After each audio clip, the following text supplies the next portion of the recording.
श्री कृष्ण कहते हैं, अहंकारम बलम दर्पम कामम क्रोधम च संश्रितः माम आत्म पर देहेषु प्रतिद्वंसतः अभ्यसूयकः। यहाँ पर भगवान बता रहे हैं कि जो आसुरी स्वभाव के लोग होते हैं उनका आचरण कैसा होता है। तो यहाँ पर श्री कृष्ण कहते हैं कि जो जीव है, यहाँ पर श्री कृष्ण कहते हैं वो किस कारण, आप देखिए कि आखिर आप और हम जो गलत कार्य करते हैं उसके मूल में क्या रहता है, अभिमान। अभिमान ही होता है जो जीव से हर गलत कार्य करवाता है, उसकी दुर्गति को करवाने वाला है। तो यहाँ पर भगवान ने कहा कि ये जो अहंकार है, ये जो अभिमान है, ये किस कारण से आता है, उसका परिणाम क्या होता है, क्या करता है अभिमानी व्यक्ति, क्या करता है। तो यहाँ पर श्री कृष्ण ने कहा कि अहंकारम बलम दर्पम कामम क्रोधम संश्रिता। भगवान ने कहा ये कारण है, क्योंकि यहाँ पर भगवान ने कहा वो किस चीज़ की वजह से अभिमान कर रहा है, अपने धन संग्रह की वजह से, अपने मान प्रतिष्ठा की वजह से, अपने विषय भोगों की वजह से। क्योंकि उसके पास सब कुछ हो गया है,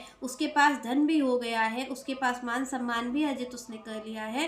तो यहाँ पर श्री कृष्ण कहते हैं ये सब अर्जित होने के कारण उसको अभिमान जागृत हो गया है, और अभिमान जागृत होने पर वो क्या कर रहा है, तो श्री कृष्ण कहते हैं आत्म पीड़ा का और पर पीड़ा का कारण बन रहा है। वो दूसरों को पीड़ा देकर के सुखी हो रहा है। यहाँ पर श्री कृष्ण कहते हैं कि ऐसा उसका स्वभाव क्यों हो गया है, क्योंकि उसके पास धन का हो गया, उसने धन अर्जित कर लिया है, उसने शक्ति अर्जित कर ली है, मान प्रतिष्ठा अर्जित कर ली है। तो वो ये समझ रहा है कि भगवान मैं ही हूँ और मेरे अनुसार ही सारा कार्य होना चाहिए। तो यहाँ पर श्री कृष्ण कहते हैं कि वो क्या करता है, जब व्यक्ति के पास धन भी ज़्यादा हो जाता है, शक्तियाँ भी अर्जित हो जाती हैं, तो श्री कृष्ण कहते हैं उसका परिणाम यही होता है कि उसको अभिमान जागृत होता है। जब अभिमान जागृत होता है तो वो दूसरों को पीड़ा देना शुरू कर देता है। तो यहाँ पर श्री कृष्ण ने कहा कि वो आत्म पीड़ा का भी कारण बनता है।